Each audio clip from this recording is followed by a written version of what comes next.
একটা খুঁজে পেতে হবে যেটা একেবারে মালিকের সামনে নিয়ে গিয়ে হাজির করলে, মালিককে শাসালে উনি মুখ খুলতে বাধ্য হবেন। কি খুঁজে পাই বলো তো? কি রে বন্দার, মাথায় কিছু আসছে?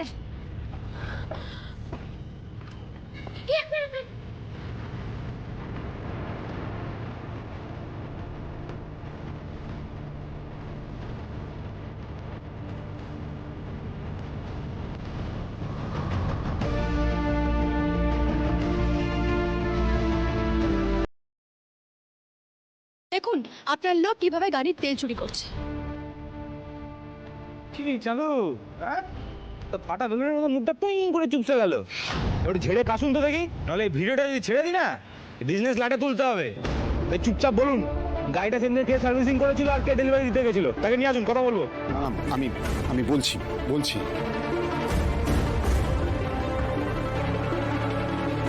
অ্যাকচুয়ালি যে ছেলেটা গাড়ি ডেলিভারি দিয়েছিল ও এখানে কাজ করে না। মানে? কিন্তু পুলিশ তো বলেছিল যে যে ডেলিভারি করেছে সেই ছেলেটিকে প্রশ্ন করা হয়েছে। হ্যাঁ মানে ওই ছেলেটা গাড়ি ডেলিভারি করেনি, আমি পুলিশকে মিথ্যে বলেছিলাম। মানেটা কি? মিথ্যা বলেছিলেন কেন? মানে কি হয়েছে, ম্যাডামের গাড়িটা যেদিনকে সার্ভিসের জন্য এখানে এসেছিল সেদিন কাজের খুব প্রেশার ছিল ম্যাডাম, আর একবারে 3টে ছেলে ছুটি নিল, তো মানে আমার পাগল অবস্থা। আর ওই ছেলেটা না ওই সময়ই এখানে এসেছে, ও বললো যে ওর কাজ চাই, আর আমিও দেখলাম যে আমারও ছেলের দরকার, তাই রেখে দিলাম।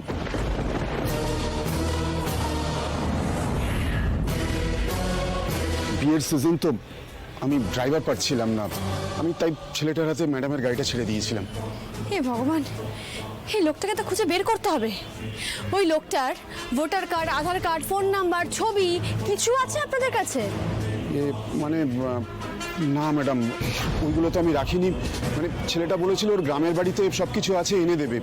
আমিও আর অত গা করিনি। আসলে কি হয়েছে জানেন ম্যাডাম, আমি পুলিশকে তো সত্যিটা বলতে পারছি না।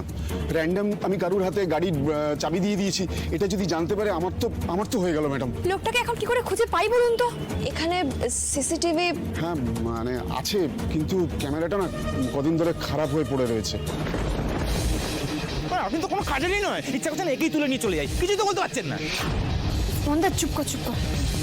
আচ্ছা আপনারা তো দেখেছিলেন, আপনাদের কারোর কাছে কি কোনো ছবি বা ফোন নাম্বার কিছু আছে? নেই, মানে কিচ্ছু নেই। তাহলে আর কি? আমার কাছে একটা ছবি আছে মনে হয়। এতক্ষণ ধরে কি আমরা চাইনিজ ভাষায় কথা বলছিলাম? দাদা বলে ছবিটা দাও। আসলে আমার এক্ষুনি মনে পড়লো, আমি একটা সেলফি তুলেছিলাম, তাতে ও চলে এসেছিল। পরে ভেবেছিলাম ছবিটা ডিলিট করে দেবো, কিন্তু রয়ে গেছে মনে হচ্ছে। একটু দেখছি।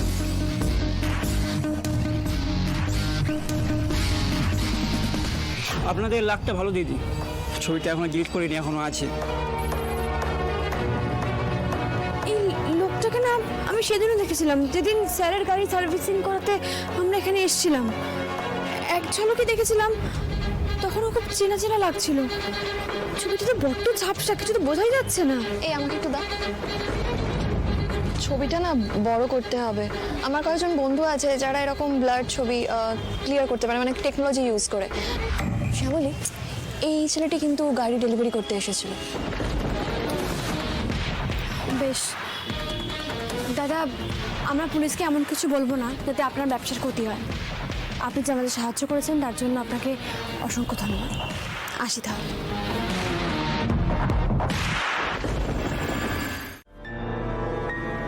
আর সেখান থেকে খবর পেলাম যে সেদিন একটা উটকো লোক অনন্যার গাড়ি আমাদের বাড়িতে পৌঁছে দিয়েছিল। উটকো লোক? হ্যাঁ স্যার, ওই লোকটা গ্যারেজে কাজ করে না। সেদিন হঠাৎ করেই উড়ে এসে জুড়ে বসে যেচে পড়ে এই গাড়ির দায়িত্ব নিয়েছিল। কি বলছেন কি শ্যামলী? একটা ছবিও আমরা পেয়েছি, কিন্তু ছবিতে মুখটা বড্ড অস্পষ্ট, কিছু বোঝা যাচ্ছে না। তাই অনন্যা ছবিটা নিয়েছে, ওই কোন বন্ধু আছে তাকে দিয়েছে, কম্পিউটারে ফেলে মুখটা স্পষ্ট করে তোলার চেষ্টা করছে। কিভাবে যেন করে ওসব আমি বুঝি না, সেটাই করছে। আমার মন বলছে মুখটা স্পষ্ট হলে আমি চিনতে পারবো লোকটাকে। আমি বলছি যে আপনি চিনবেন কি করে তাকে? কেন জানি না স্যার, লোকটাকে আমার খুব চেনা লাগছে। তবে হ্যাঁ স্যার, এই কথাটা কিন্তু পাঁচকান করতে দেওয়া যাবে না।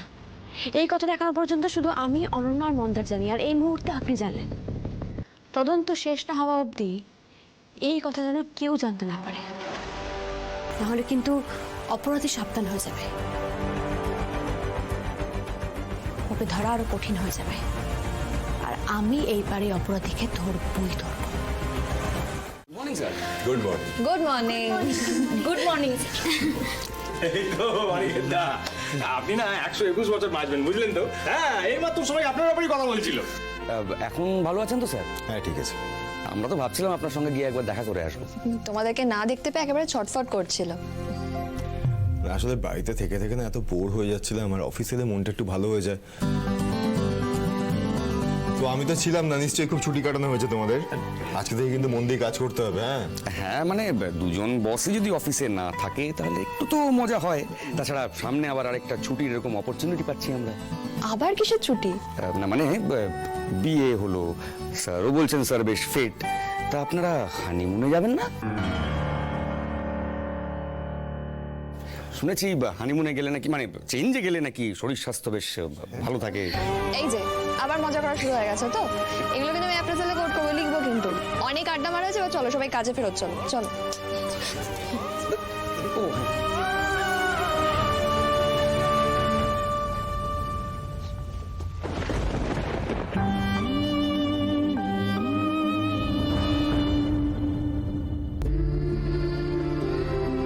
তা আপনারা হানিমুনে যাবেন না?